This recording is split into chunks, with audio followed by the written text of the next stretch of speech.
Bismillahirrahmanirrahim. Alhamdulillahirabbil alamin. Wa bihi nasta'inu ala umurid dunya waddin, wassalatu wassalamu ala asyrafil anbiya'i wal mursalin nabiyina Muhammadin wa ala alihi wa sahbihi ajma'in. Asyhadu an la ilaha illallah wahdahu la syarika lah wa asyhadu anna Muhammadan abduhu wa rasuluh. Salawatullahi wa salamuhu alaihi wa ala alihi wa sahbihi wa man tabi'ahum bi ihsanin ila yaumiddin, amma ba'd.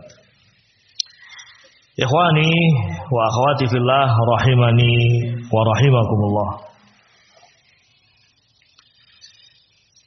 Kita lanjutkan kembali pembahasan masih pada bab yang keempat, bahwa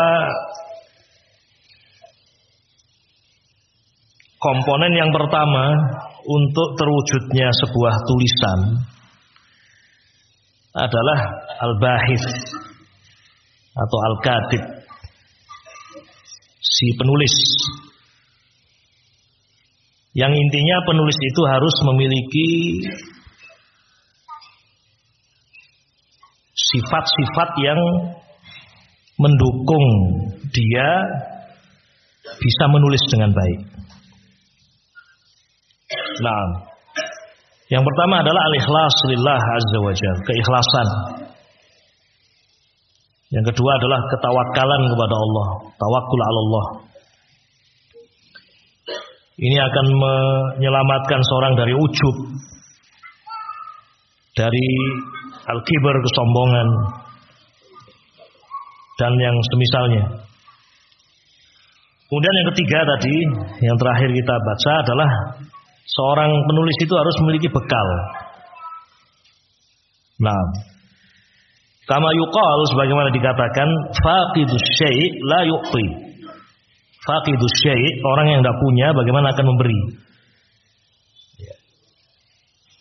Kalau orang punya banyak, maka dia bisa memberi banyak.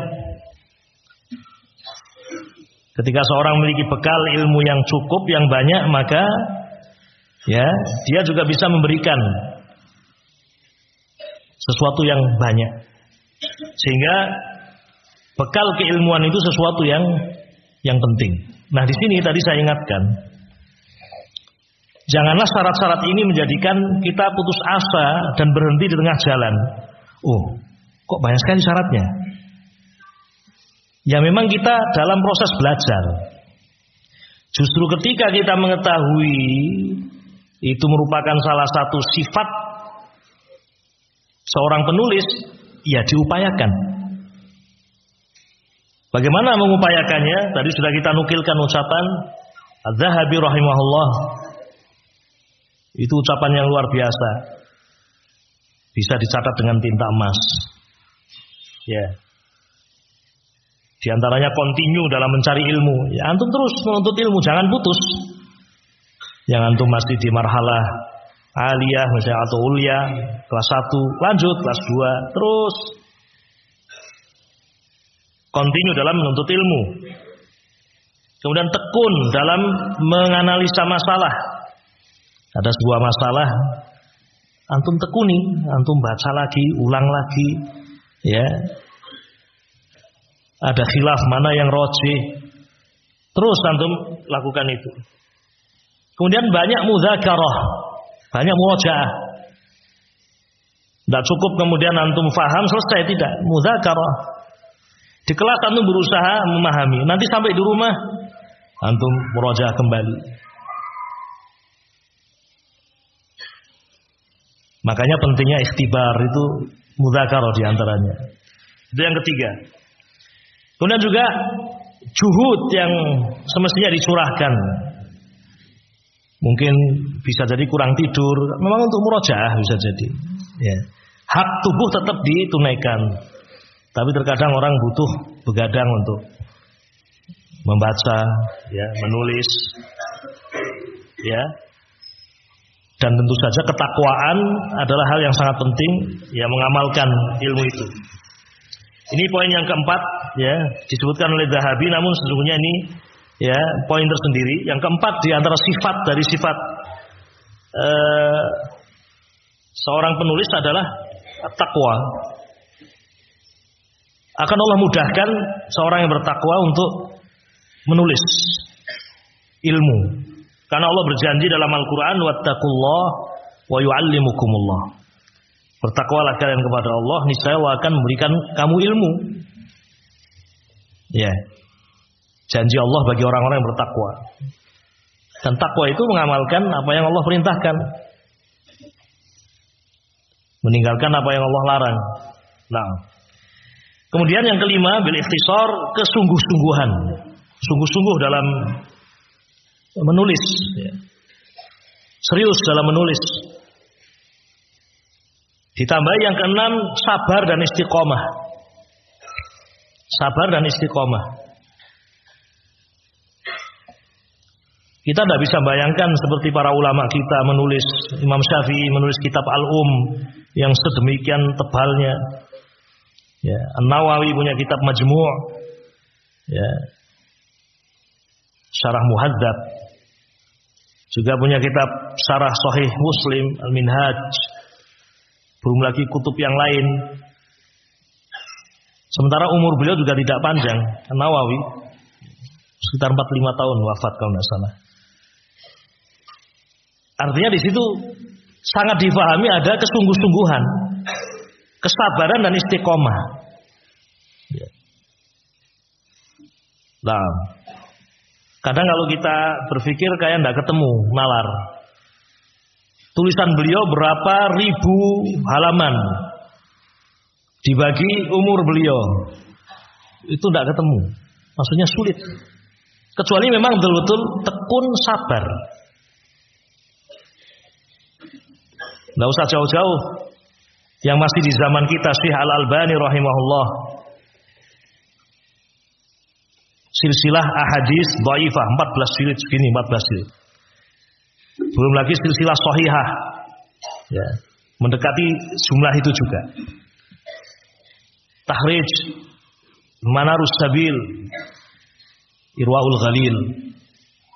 Nah, kemudian ada Sahih Sunan Abu Dawud, Dhaif Sunan Abi Dawud, itu luar biasa. Buku Sahih Dhaif Sunan Abi Dawud segini, Wan. Pembahasannya panjang. Yang kalau kita bahas satu hadis saja mungkin tidak selesai-selesai. 1 bulan baru judul, ya. 2 bulan, ya seperti itu. Tapi Syekh Al-Albani rahimahullah, ya, kitabat yang kalau kita bagi dengan umur beliau, waktu beliau, ini menunjukkan memang kesungguh-sungguhan, kesabaran, istiqomah. Orang kadang berhenti karena tidak sabar. Wah, ini kok sulit sekali ya. Sudahlah, ganti judul. Akhirnya tidak selesai yang kemarin. Ya. Atau berhenti karena kurang sabar, tidak istiqomah. Sudah, kalau tidak sabar, tidak istiqomah ya, kapan selesai? Ini sifat yang keenam. Yang ketujuh adalah amanah. Sifat amanah. Apa ini maksud dengan sifat amanah di dalam menulis? Yang dimaksud dengan sifat amanah di dalam menulis adalah menisbahkan sebuah ucapan kepada orang yang mengucapkan. Harus ada amanah. Kalau itu memang pembahasannya Syekh Al-Albani sampai pada kesimpulan hadis itu sahih, katakanlah itu Syekh Al-Albani. Jangan kemudian ya dibuat seakan-akan kita yang meneliti. Nah, Al-Imam Al-Qurtubi rahimahullah, saya nukilkan di situ ucapan Al-Qurtubi di dalam kitab Jami' li Ahkamil Quran. Beliau berkata di awal kitab tafsir beliau, wa syarti fi hadzal kitab, dan saya punya syarat, mensyaratkan diri saya dalam kitab tafsir ini, idhafatul aqwali ila qailiha. Saya akan mengidhafahkan, menyandarkan setiap ucapan kepada si pengucap. Kalau itu ucapannya Mujahid, saya akan katakan itu ucapan Mujahid. Kalau itu ucapan Ibnu Abbas, saya katakan ucapan Ibnu Abbas. Kalau itu ucapan Sa'ad bin Jubair, saya katakan itu ucapan Sa'ad bin Jubair. Wal ahadits, kalau itu hadis-hadis, saya akan nukilkan idhafahkan ila musannifiha, kepada para penulisnya. Nah, inilah amanah. Ya. Jadi dalam kita menulis, ya, sifat amanah ini penting. Ya. Sifat amanah itu penting karena syaitan juga bisa membisiki, selalu membisiki. Nah, kelihatan pembahasannya bagus, bagus sekali ini. Nah, ya. Kemudian tidak dinisbatkan kepada qailnya. Tapi kemudian yang kedelapan, ikhwan, di antara sifat yang semestinya dimiliki oleh seorang penulis adalah tunduk kepada al-haq. Tunduk kepada al-haq. Jangan sampai ketika antum membahas sesuatu sampai pada titik bahwa yang rajih itu adalah yang menyelisihi pendapat Anda, menyelisihi pendapatmu. Wah, ini tidak cocok ini. Jangan.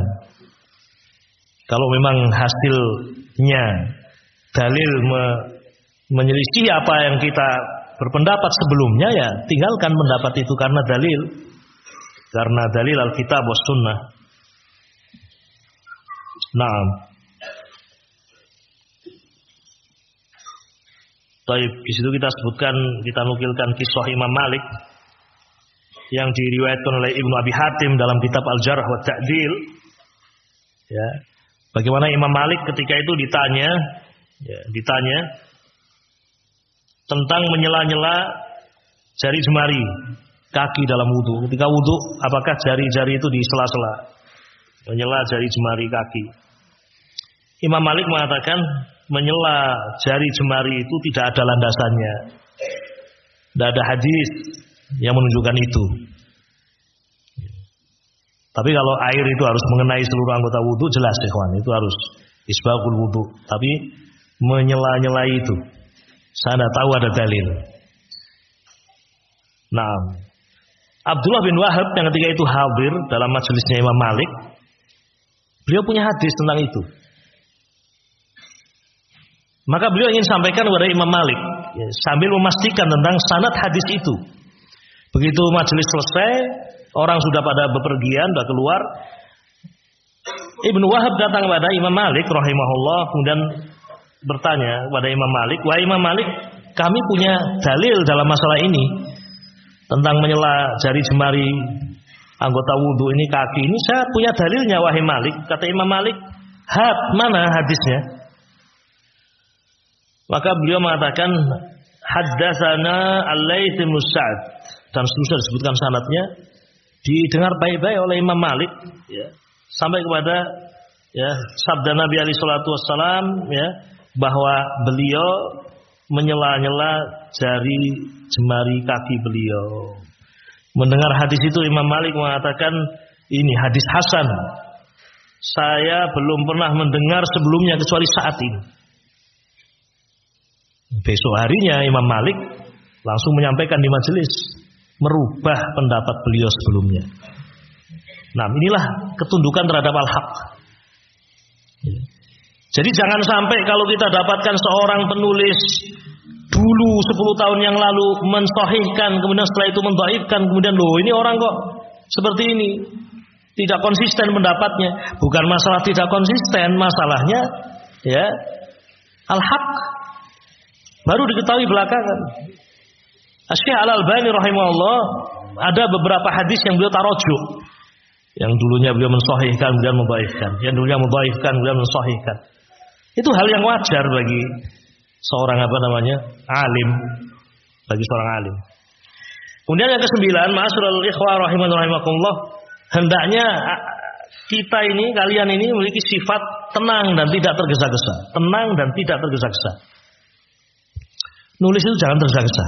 Inginnya selesai. Tenang, jangan tergesa-gesa. Karena al-ajalatu minasyaitan. Ketergesa-gesaan itu, ya, bisa menjerumuskan seorang kepada sekian banyak kesalahan, kekhilafan, keluputan.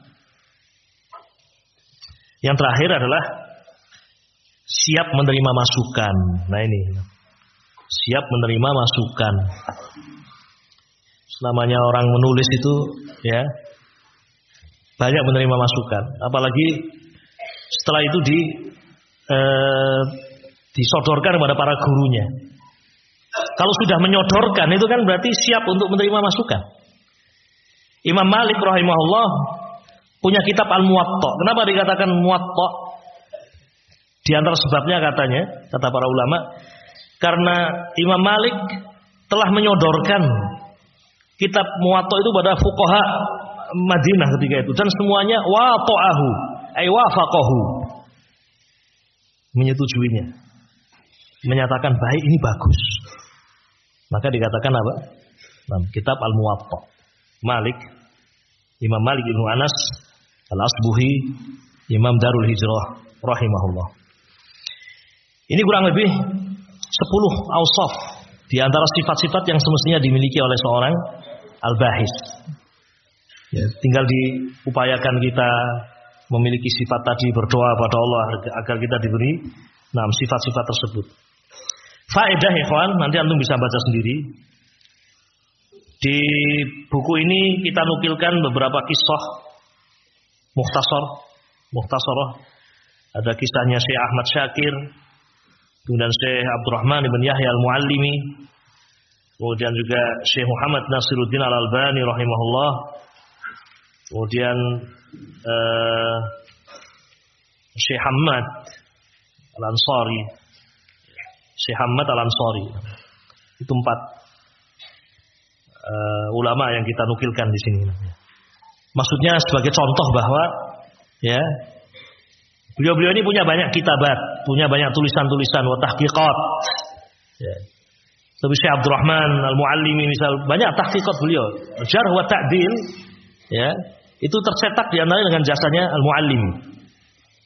Kitab Tarikh Al-Kabir, ya, karya Al-Bukhari rahimahullah juga tidak lepas dari jasanya Al-Muallimi, Abdurrahman bin Yahya al-Muallimi.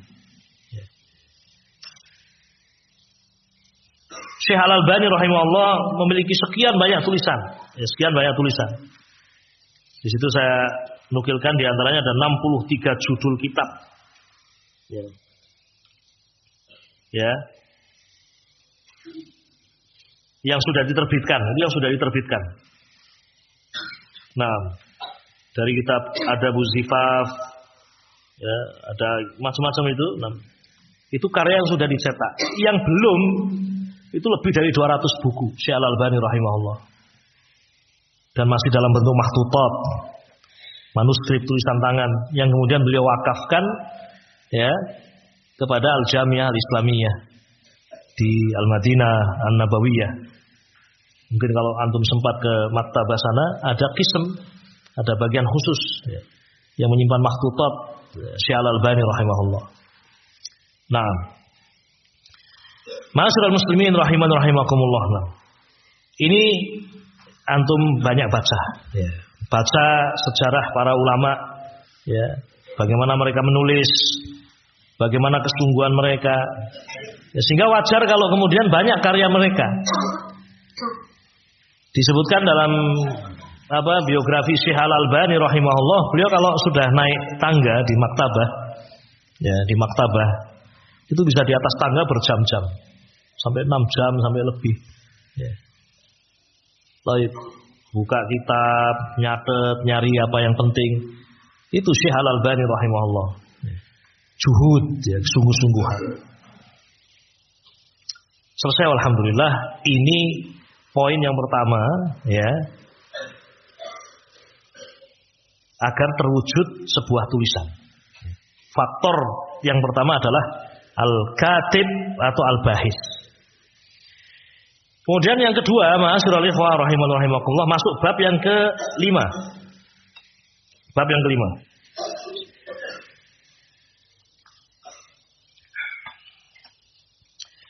Bab ini kita beri judul menyusuri sumber penelitian dan lorong maktabah. Pakai bahasa ini, menyusuri.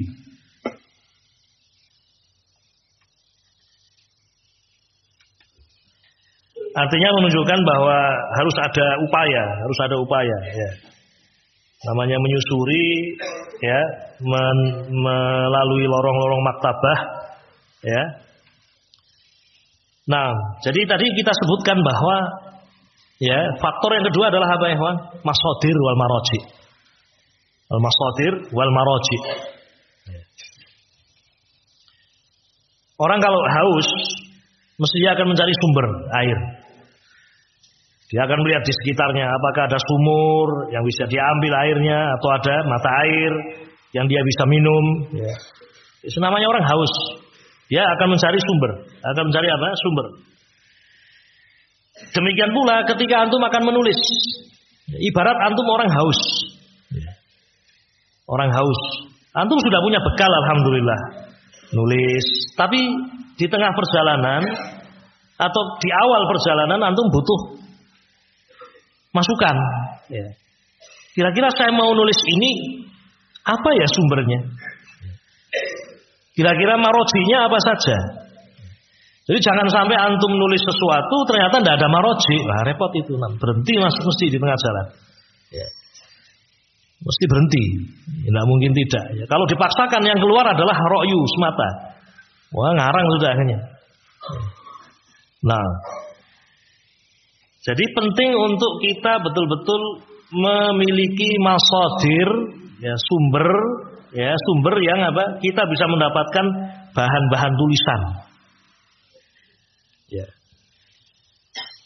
Beberapa sumber diantaranya yang pertama, ikhwan, adalah bertanya kepada ahlul ilm. Bertanya kepada ahlul ilm. Ini sumber yang pertama. Allah Subhanahu wa taala berfirman, "Fas'alu ahla dzikri in kuntum la ta'lamun."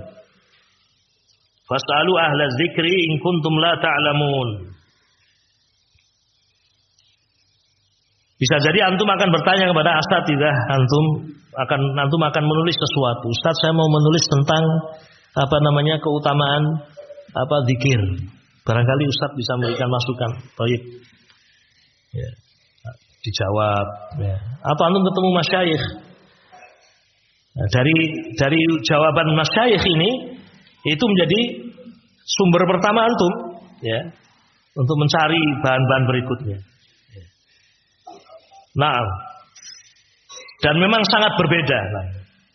Sangat berbeda antara seorang mahasantri halaman 56. Ya. Sangat berbeda antara seorang mahasantri yang baru saja melangkahkan kaki dalam dunia riset dan penulisan karya ilmiah dengan seorang alim yang sudah memutih rambutnya dalam ilmu, ya. Jadi sudah memutih rambutnya dalam ilmu. Nah, kalau kita mendapatkan seperti ini, mendapatkan guru yang seperti ini, seorang guru yang mutamakin, yang kokoh keilmuannya, itu akan menunjukkan jalan-jalan, ya, untuk menyederhanakan perjalanan. Coba antum bayangkan, antum berada di Proliman, tahu Proliman ya? Jalan ada 5 cabang. Ini yang mana ya yang harus saya harus saya pilih? Blank, antum kosong. Ya. Kalau antum jalan ke sini, antum coba, ternyata gagal. Jalan sini ternyata Ternyata buntu. Jalan sini ternyata jembatannya putus. Ini kan coba-coba namanya. Tapi kalau sejak awal antum tanya kepada orang yang ngerti, Pak, saya lewat jalan mana? Oh, Mas, jangan lewat jalan ini. Ini jalannya rusak. Ini jangan lewat sini. Ini putus jembatannya. Ini lewat sini, Pak. Baru pendek jalannya, bagus. Lewat sini. Itu kan enak ya, Pak. Ya. Taib. Demikian pula antum akan menulis sebuah tulisan, kemudian antum tanya kepada seorang syekh. Syekh, saya mau nulis masalah ini. Syekh akan menjawab, marojiknya ini, diantaranya, jadikan ini sumber utama. Ya, kamu cari di ini.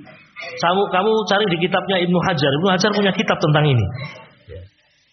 Antum bisa buka kitabnya apa? Nah,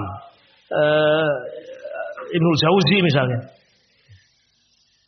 Yang mungkin kalau kita cari sendiri lama kita cari. Tapi ketika kemudian ya kita tanya kepada seorang guru itu akan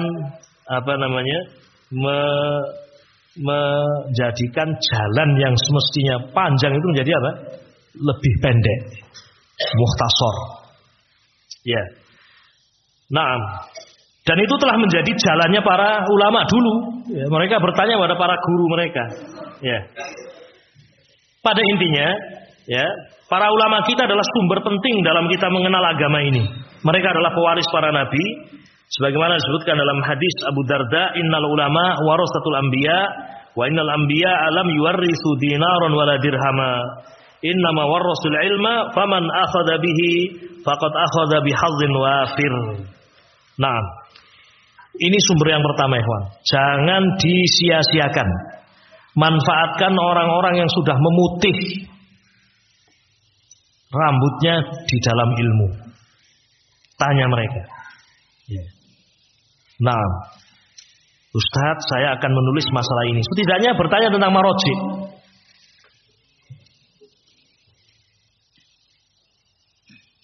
Nah, maka akan dikasih tahu marojihnya ini. Atau terkadang mungkin Mas Syai akan memberikan kesimpulan.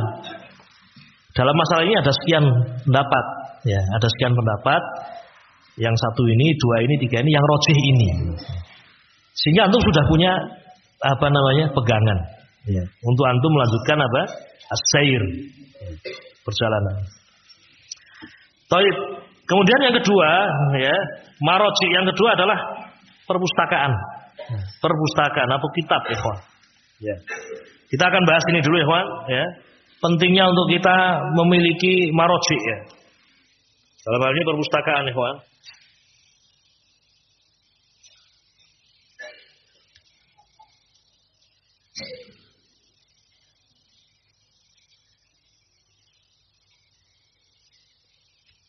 Baik.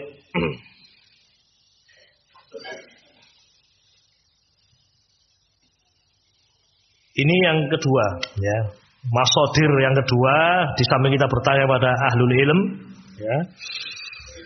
Yang kedua adalah menyusuri lorong maktabah. Jadi antum memang harus masuk ke maktabah. Kalau dulu maktabah itu ada lorong-lorongnya memang. Ya.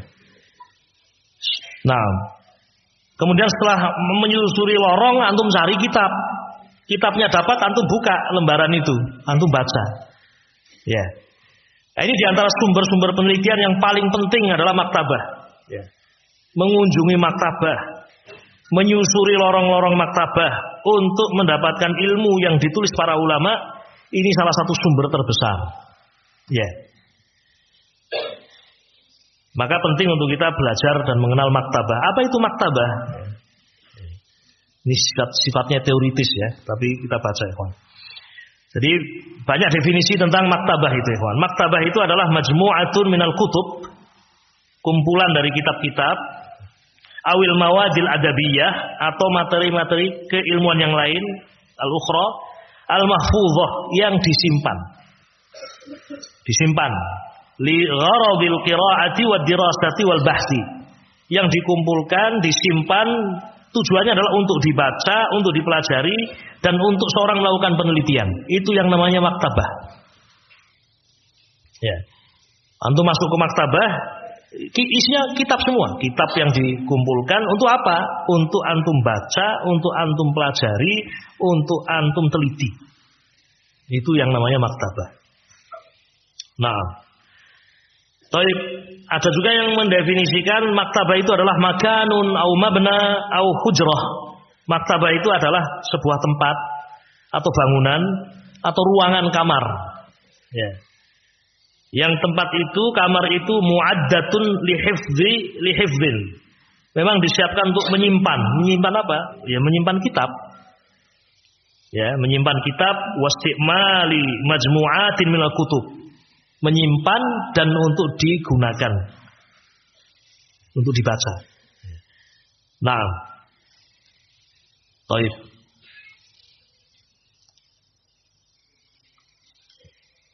Perpustakaan banyak, ikhwan.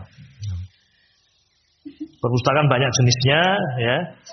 Ada yang namanya perpustakaan umum, ya. Ini teoritis semua. Ada perpustakaan khusus, ada perpustakaan madrasah.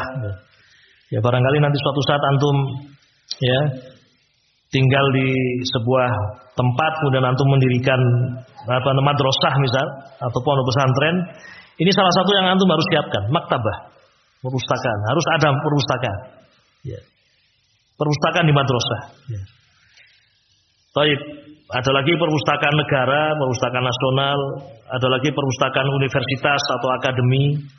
Ya. Kalau antum safar ke Madinah misalnya ke Jamiah Islamiyah, coba antum sempatkan untuk ke maktabah. Ya. Setidaknya memunculkan apa? Memunculkan semangat untuk kita memanfaatkan maktabah sebagai masodir, sebagai apa? Sumber. Nah, yang ingin saya bahas di sini adalah perpustakaan elektronik. Ini yang ingin kita bahas sedikit. Perpustakaan elektronik. Kenapa ini kita ingin bahas ya? Karena ini sesuatu yang mungkin saat ini mudah bagi kita ya, bagi antum ya. Nah, kita akan baca kenapa ini perpustakaan penting untuk kita kuasai ya. Dan ini wajib ya untuk dikuasai oleh antum para penuntut ilmu. Ya. Bahkan di sekolah tinggi agama, ya, STAIN atau apa, STAI, ya, atau STID, sekolah tinggi ilmu dakwah misal, itu ada pelajaran menjadi salah satu kurikulum ini, mempelajari perpustakaan elektronik. Ya. Contohnya Maktabah Syamilah, itu dipelajari atau diperintahkan untuk dikuasai. Karena sekarang ini zamannya. Baik, apa yang dimaksud dengan perpustakaan elektronik? Perpustakaan elektronik adalah perpustakaan yang dibuat dan dioperasikan menggunakan komputer. Kitab-kitab yang dikumpulkan bukan dalam bentuk cetakan fisik, bukan yang bisa dibawa dengan tangan, namun buku-buku atau kitab yang tersedia tersedia dalam perpustakaan itu bentuknya adalah elektronik. Ya, bentuknya elektronik, baik itu teks, ya, bentuknya adalah teks, ya, ekstensinya itu doc, ya, atau foto scan, PDF, ya, atau dalam bentuk video. Ini yang namanya perpustakaan elektronik. Nah, dan insya Allah antum lebih menguasai sepertinya. Ya, tadi ada yang menyampaikan Ustaz, biasanya kalau pemuda-muda kita sekarang lebih menguasai daripada yang tua-tua ini. Ya enggak apa-apa, ini murojaah bersama, ya kan. Insya Allah manfaat. Barangkali ada yang belum tahu, tetap kita sampaikan. Ya. Tapi perpustakaan elektronik itu ya lebih memiliki keistimewaan dibandingkan dengan perpustakaan fisik. Apa keistimewaannya? Kita baca satu persatu. Yang pertama, perpustakaan elektronik sangat mudah dalam memproduksi. Untuk memproduksinya itu mudah. Produksinya mudah, menyebarkannya mudah, membagikannya juga mudah kepada jutaan pemakai dengan biaya yang murah. Nah, sekarang buku dalam bentuk PDF. Produksinya gampang, tinggal download keluar kitab. Dalam hitungan berapa? Detik. Setelah itu antum share ke grup. Grup yang isinya misalnya 500 orang. Sudah langsung 500 orang dapat semua. Ini contoh ya. Dan mudah. Kemudian yang kedua, perpustakaan elektronik mempercepat kita dalam mendapatkan kitab. Jadi untuk mendapatkan kitab hitungannya detik. Cepat memang. Kemudian perpustakaan elektronik bisa menyimpan ribuan kitab dalam ruang penyimpanan yang sangat kecil, hanya chip memori, hanya kartu memori yang kecil. Itu sudah ribuan kitab. Ya, kalau antum punya ribuan kitab disimpan di ruangan, wah itu kamar 3x3 tidak cukup ya, kawan. Ya. Paling tidak rumah besar tingkat 2 itu baru ribuan kitab masuk. Baru kan seperti itulah. Itu kan sulit juga kita punya. Ya. Perpustakaan ribuan kitab, belum lagi beli kitabnya mahal. Baik. Kemudian biaya pemeliharaannya juga relatif lebih kecil. Biayanya murah ya, Pak. Ya. Baik, modal komputer ya, PC ya kan berapa? Bekasan saja sudah bisa ya kan. 1,5 juta. Ya. Kalau dibandingkan dengan tadi loh, beli kitab. Ya. tanpa meremehkan kitab fisik, ikhwan. Sekarang kita sedang berbicara, kita harus menyiapkan masadir yang cukup, yang banyak. Kitab asli perlu untuk kita miliki, ya. Namun ini juga penting, ya. Perpustakaan elektronik ini. Kemudian perpustakaan elektronik ini bisa dikunjungi 24 jam. Berbeda dengan perpustakaan fisik. Antum sudah lari-lari ke perpustakaan nasional misal, begitu sampai di sana, Pak, baru saja tutup setengah jam. Tidak bisa masuk antum. Tapi kalau elektronik antum bisa kunjungi 24 jam. Jadi beberapa universitas itu punya akses di perpustakaan-perpustakaan itu kapan saja, 24 jam bisa antum kunjungi. Kemudian juga berikutnya, perpustakaan elektronik sangat mudah dalam mengambil data yang ada dalamnya. Mengambil data gampang, mudah. Bisa antum foto, scan, bisa antum copy paste, ya, cepat deh, Pak. Nah, demikian beberapa keutamaan dari perpustakaan elektronik.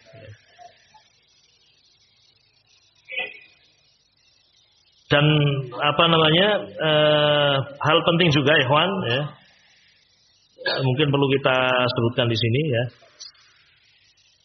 Ada juga maktabah yang bentuknya adalah sautiyah ini. Maktabah sautiyah juga penting, ikhwan. Maktabah sautiyah adalah maktabah yang berisi suara-suara para ulama kita. Kalau di Masjid Nabawi itu dulu ada, dan sampai sekarang ada maktabah sautiyah, kisem maktabah sautiyah. Itu setiap durus yang ada itu direkam. Jadi durus kita waktu di sana, ya, sampai sekarang masih ada. Durusnya Syekh Abdul Muhsin Al-Abbad hafizahullah, Syekh Muhammad Aman Al-Jami, ya, Syekh Ali Nasir Al-Faqihi. Nah, durus mereka itu masih ada, lengkap. Dan saat ini bisa didapatkan lebih mudah lagi karena hanya sekali lagi butuh memori yang tidak besar, ya. Nah, ikhwani rahimani rahimakumullah, kita juga siapkan di situ ada link, ya, ada link antum bisa lihat. Ini sekedar contoh. Ini beberapa link yang bisa arahkan ke sana. Ada Syekh Al-Albani, ya. Itu ada TWR-nya juga, ya, bisa mengarahkan kepada link tersebut. Kalau antum masuk ke situ terdapat 1842 kaset rekaman Syekh Al-Albani. 1842 kaset, bayangkan. Nah, jadi antum kalau mendengarkan 1842 kaset berapa hari kira-kira? Ya, kita sudah mati kayaknya belum selesai kita dengarkan itu. Kalau kita dengarkan. Kemudian Syekh bin Baz itu bisa dilihat dalam bin Baz ORGSA. Itu durusnya beliau, ya, fatwanya beliau lengkap, dan sekarang bukan hanya suara saja, suaranya beliau, transkripnya juga sudah ada. Antum arahkan ke situ, antum akan sampai pada durusnya Syekh bin Baz rahimahullah. Ada durusnya Syekh Ibnu Utsaimin rahmatullah alaih.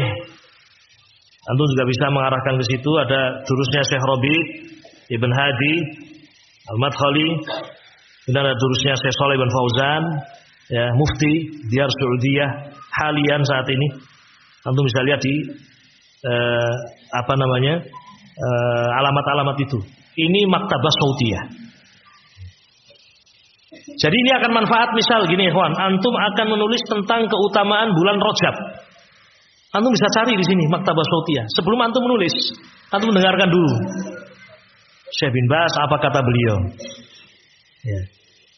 Bagaimana fatwa beliau? Bagaimana ini semua sudah ada. Alhamdulillah, saya punya bahan cukup. Coba cek lagi Syekh Shalih bin Fauzan, barangkali ada di situ tentang Rajab. Ada pembahasan tentang Syahrul Rajab. Oh, ternyata ada ziyadah faedah yang tidak disebutkan oleh Syekh bin Baz. Terus seperti itu, baru setelah itu antum mencari juga di maktabah yang lain, maktabah mana? Maktabah elektronik yang bukan Saudiyah. Intinya, ikhwatil kiram rahimakumullah, ini harus dipelajari. Yang namanya masodir, yang namanya sumber maroji, itu kalau tidak kuat, ya bagaimana seorang akan menulis? Sudah ilmu kita terbatas, maroji tidak kita perjuangkan, tidak kita upayakan untuk memahami, ya nanti akan sulit. Nah dari situ kemudian kita masuk pada pembahasan, ya,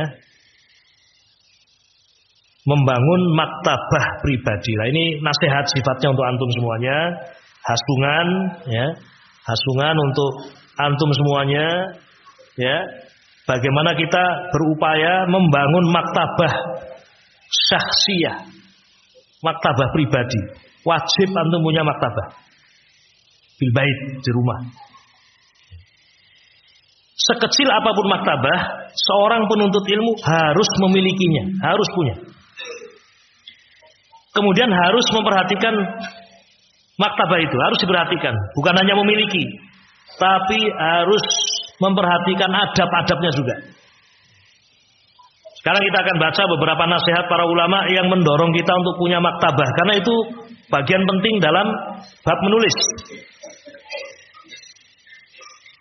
Al-Imam Ibnul Jauzi pernah mengatakan, wal yakun laka makanun fi baitika takhlu fihi wa tuhadithu sutura kutubik wa tajri fi halabati fikrik wahtaris min liqa'il khalqi wa khususan al-awam. Kata beliau, wal yakun laka makanun, hendaknya engkau memiliki tempat khusus, berarti di mana? Fi baitika, di rumahmu. Untuk apa? Takhlufi, untuk kamu berkhalwah, menyendiri. Wa tuhaditsu sutura kutubik, untuk kamu mengajak bicara baris demi baris kitab. Ada tempat mukhassos, tempat yang membantu untuk antum membaca. Pencahayaannya bagus, tempat duduknya juga nyaman. Jangan kasur sama bantal, ya muskilah kan. Baik, kasur sama bantal, kemudian sambil baca kitab, ya tidur antum. Makan mukhassos, tempat yang khusus untuk untuk membaca kitab. Walaupun kitabnya hanya 2 saja, itu sudah dikatakan maktabah. Bangun maktabah. Nah, dan itulah sebaik-baik kawan duduk. Kata Al-Mutanabbi, wa khairu jalisin fi zamani al-kitabu. Dan sebaik-baik teman dalam kehidupan adalah kitab. Kalau sudah bertemu dengan amatun nas, kadang ya sudah waktu berlalu begitu saja tanpa faedah. Lanjut ikhwan. Dari sini kita ambil satu faedah. Tidak ada hari tanpa membaca dan menelaah kitab. Pegang baik-baik ini. Setiap hari harus membaca. Setiap hari harus menelaah kitab. Harus.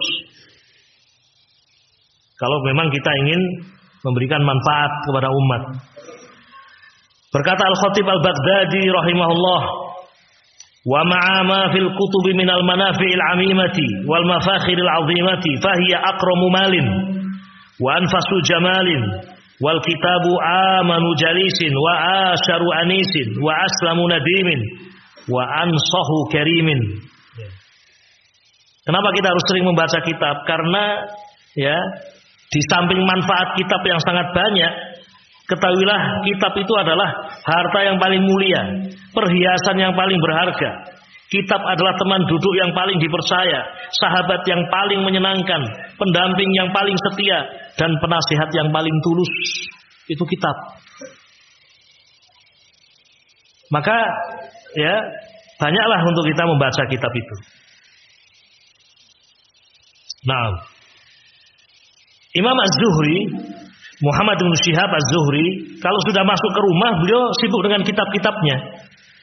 Sampai salah satu istrinya mengatakan, maknanya, sungguh kitab-kitab itu lebih aku cemburui daripada dia punya madu sampai 3. Saking seringnya apa namanya? Nah, dengan kitab.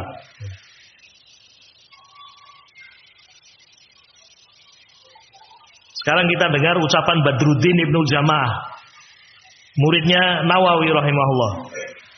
Badruddin Ibnu Jamaah berkata, antum perhatikan ini, akan sedikit terjawab kenapa Imam Nawawi punya banyak kitab. Limada? Wa kuntu idza ataituhu azuruhu yadha'u ba'dal kutubi 'ala ba'din liyuwassi'a li makanan ajlisu fihi. Kata Badruddin Ibnu Jamaah, wa kuntu, dan saya, kata Badruddin, idza ataituhu, jika mengunjungi beliau, siapa? Nawawi. Ketika saya mengunjungi Nawawi, azuruhu, menziarahinya, mesti posisinya itu penuh dengan kitab, mesti. Jadi kalau tamu ke situ tidak bisa duduk, karena penuh dengan kitab. Sehingga yang dilakukan oleh Nawawi adalah yadha'u ba'dal kutubi 'ala ba'din, meletakkan sebagian kitab di atas kitab yang lain, ditumpuk dikit, ditumpuk kanan, tumpuk kiri. Untuk apa? Liyuwassi'a li makanan ajlisu fi, agar ada tempat bisa duduk. Nah, menunjukkan bahwa beliau selalu membaca. Kitab itu selalu dibaca oleh beliau. Nah, dan seterusnya, ikhwan, antum bisa baca ya di situ. Ya. Intinya satu, ikhwan, jangan sampai lepas hari antum kecuali membaca. Termasuk apa yang telah antum pelajari sebelumnya. Antum pernah membaca dan selesai kitab Aqidah Wasithiyah misal, baca ulang-ulang, tidak apa-apa. Telah selesai kitab Kasus Syubhat, baca itu lagi. Selesai kitab Tauhid, baca ulang. Jangan sampai kemudian tidak ada hari tanpa membaca. Iqra'u. Kemudian ikhwatul kiram rahiman rahimakumullah, muliakan kitab dengan adab-adab. Jadi beradablah dengan kitab. Banyak adab-adab yang semestinya ditunaikan terhadap kitab, ya. Nah,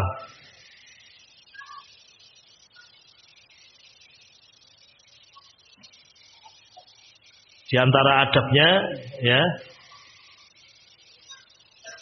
Nah, di sini disebutkan oleh Al-Khatib Al-Baghdadi kisah.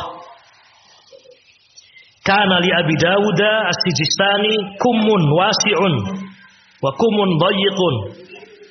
Faqila lahu yarhamukallah ma hadza? Qala al-wasi'u lil kutubi wal akharu la yuhtaju ilaih. Jadi Imam Abu Dawud As-Sijistani kalau dilihat jubahnya, ya, salah satu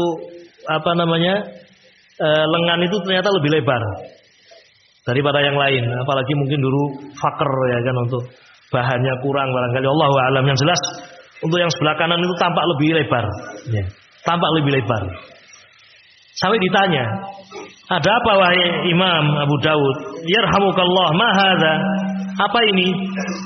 Qala, kata Abu Dawud, ini saya buat lebar lil kutub, untuk kitab. Jadi kalau membawa kitab itu dilindungi kitabnya, dijaga sekali buku itu.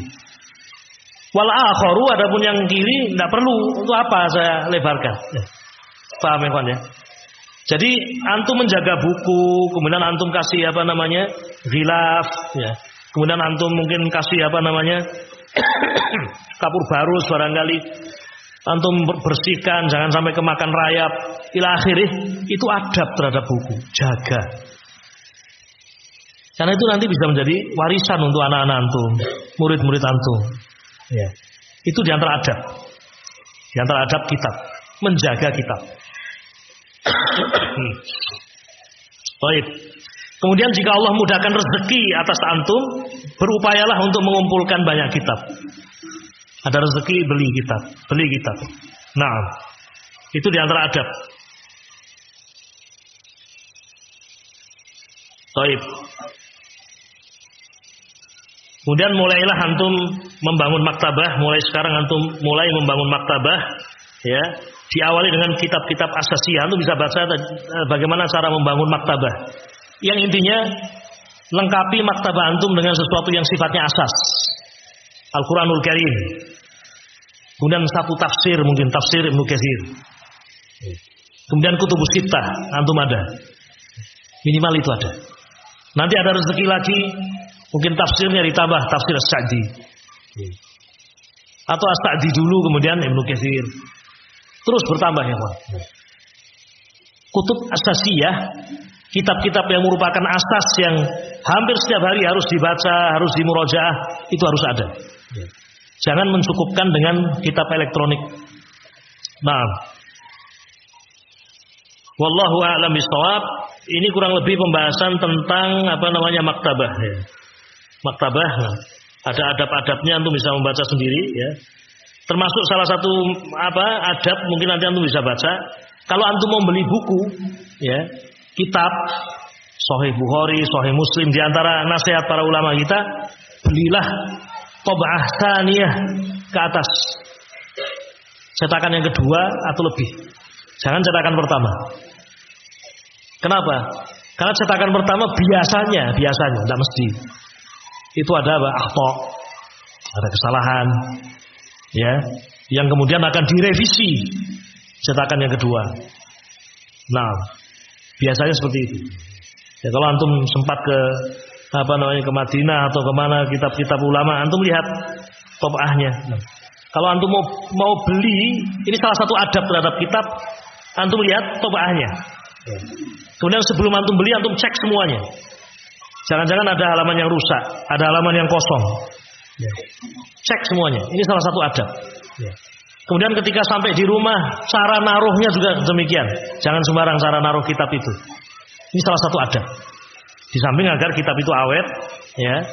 Intinya, ma'asyiral muslimin, anak-anakku semuanya, thalabatul ilmi, ini poin yang sangat penting dari hal yang sangat penting untuk terwujudnya sebuah tulisan. Bagaimana seorang thalib, ya, itu memiliki marojik yang luas, memiliki masadir yang cukup. Ya. Nah, bangunlah maktabah syakhsiyah, walaupun hanya 2 kitab. Siapkan tempat yang khusus untuk antum bisa membaca, menulis, memurojaah. Nah, kemudian beradablah dengan adab-adab terhadap kitab. Itu insya Allah akan terus, kemampuan antum menulis akan terus bertambah. Dan maktabah elektroniyah ini salah satu solusi, ya, salah satu solusi yang semestinya antum tempuh. Dan insya Allah nanti kita akan coba buka bersama maktabah syamilah, ya, sebagai salah satu contoh maktabah elektroniyah yang penting untuk antum pelajari, ya, penting untuk antum antum miliki, Baik, saya tak tanya sebelumnya, maktabah syamilah antum pernah pakai, sering pakai? Belum pernah buka. Antum masih belum pernah, antum? Penting untuk belajar maktabah syamilah. Nanti sama-sama kita buka. Setidaknya, ini toh maktabah syamilah. Ini toh ternyata Sehingga penting kalau di sebuah pondok pesantren atau ada pembelajaran ini. Ra'yi, ya. Ini pembahasan ini penting untuk ya tadi kita mau beli kitab sebanyak itu, kapan kita akan? Ya, saya punya pengalaman, ikhwan, jangan dicontoh. Ya, jadi maktabah mungkin karena saking lamanya tidak dibaca, ya. Jangan dicontoh ini. Subhanallah, bocor itu atap itu. Nggak ngerti kalau bocor. Ya, kalau setiap hari dibuka, insya Allah akan ketahuan. Ini masalahnya, ini jarang dibuka. Tahu-tahu apa? Tahu-tahunya pada rusak, jamuran. Wah, ini kitabnya jamuran. Tapi kalau maktabah elektroniknya kan tidak ada ceritanya. Maktabah elektroniknya jamuran itu tidak ada. Ya, tidak ada. Atau ada pengalaman juga, mungkin tidak 1-2 orang di bagian bawah karena seringnya tidak dibuka. Tahu-tahu habis dimakan rayap. Nah kan rugi sendiri, ya kan. Mau baca rayap ketemunya, ya kan. Yang pinter rayapnya, dia makan semua kitab, ya kan. Nah kita malah belum makan, sudah dimakan dulu sama rayap. Kan seperti itu, ikhwan. Ya.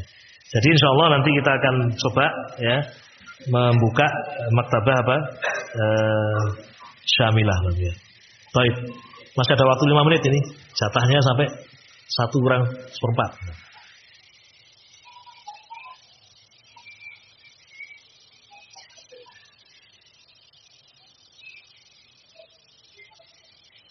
Nah, kita masuk bab yang keempat, keenam. Bab yang keenam. Kita akan bicara proses, bicara proses. Untuk terwujudnya tulisan yang baik, bermutu, ya, ilmiah, seorang penulis harus memiliki sifat-sifat tadi. Kemudian yang kedua, harus ada masadir, maroji yang cukup, yang luas, dan antum memahaminya. Kemudian yang ketiga, jalani prosesnya dengan baik. Seperti tadi orang mau masak, ya kan? Mau masak apa tadi Mas, ingat enggak? Hah? Apa tadi yang mau dimasak? Hah? Hah? Rendang, rendang tadi. Ya, mau masak rendang ya tadi. Ini Masya Allah sudah kokinya chef sudah bagus. Ini masadirnya sudah luar biasa. Tapi tidak dijalani proses dengan baik. Tidak akan jadi masakan yang apa? Yang jahis, enak itu enggak. Nah, ternyata ikhwan, ya, dalam menulis karya ilmiah itu ada proses yang harus ditempuh. Secara teori, untuk terwujudnya sebuah karya ilmiah ada beberapa langkah atau tangga yang harus dilalui. Yang pertama, ini harus. Langkah pertama, memilih tema yang tepat. Kalau antum mau menulis sebuah tulisan, ya, memilih tema, pilihlah tema yang tepat. Jangan tema yang keren. Keren tapi tidak tepat. Oh, yang penting keren, ya kan. Itu, tapi ternyata begitu jalan tidak bisa antum jalani. Ya. Atau ketika jadi ternyata tidak ada manfaatnya, kurang manfaatnya. Nah ini. Jadi pemilihan tema merupakan bagian yang sangat penting. Bukan hanya penting, sangat fundamental, ibarat asas. Ya. Sebelum santri memulai penulisan karya ilmiah. Ini kalau di Jamiah Islamiyah, ya, di Magister itu tahun pertama itu untuk nyari judul. Setahun. Sambil mikir apa yang tepat, ya. Kadang gonta-ganti judul, gonta-ganti tema.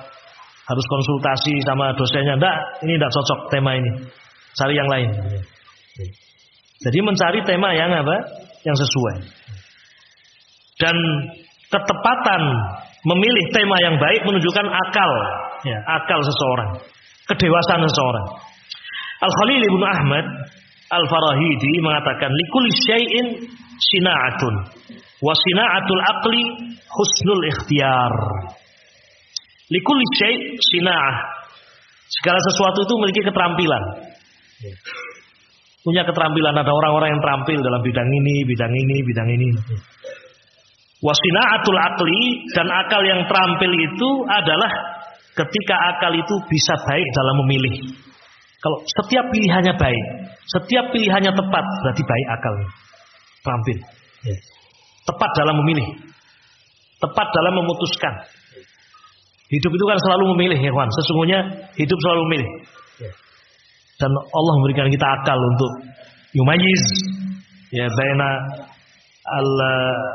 al-haq wal batil, baina ar-radi wal hasan, mana yang buruk, mana yang jelek, dan akal itu akan menjadi sempurna dengan ittiba'us syariah, dengan mengikuti apa?